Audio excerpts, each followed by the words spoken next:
Most people believe they are interrupted because others are impatient. That is not what is happening. What usually ends your sentence is not rudeness.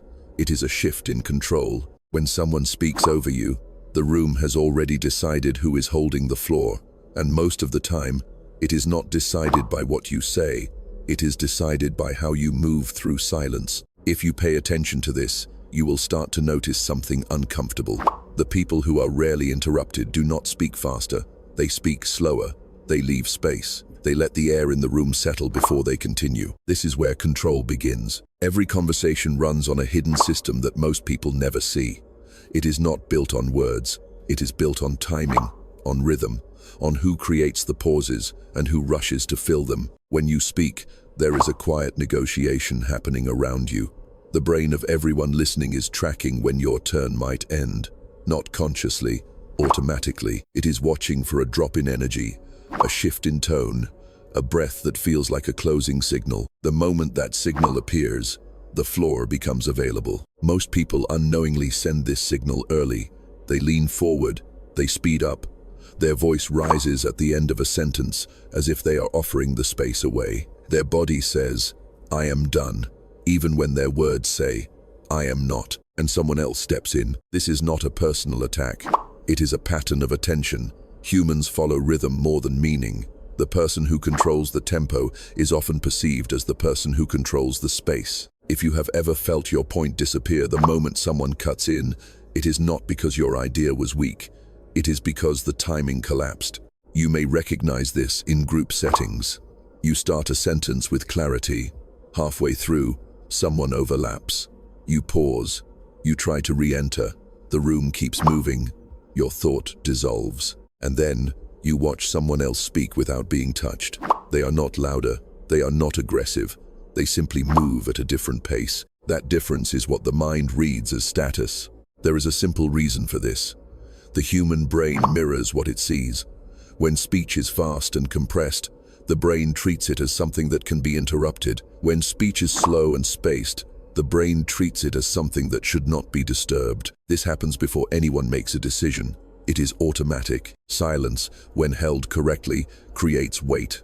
It signals that the speaker is not chasing the room. The room is adjusting to the speaker. This is why rushed communication often feels invisible.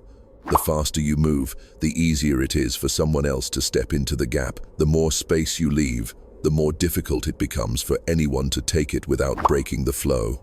Most people believe interruptions are about confidence or volume. They are not. They are about control of the rhythm.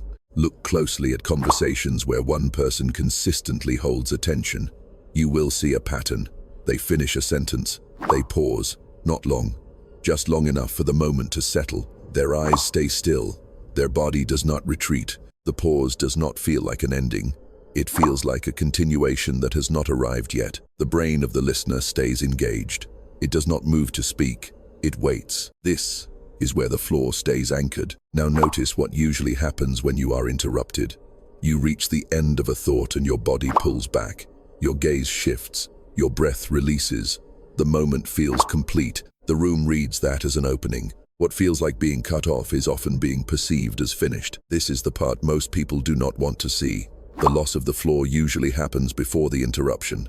The interruption is just the visible result. Once you understand this, the experience changes. The frustration becomes data. The invisibility becomes a pattern you can observe instead of something you absorb. The next shift is not about pushing back.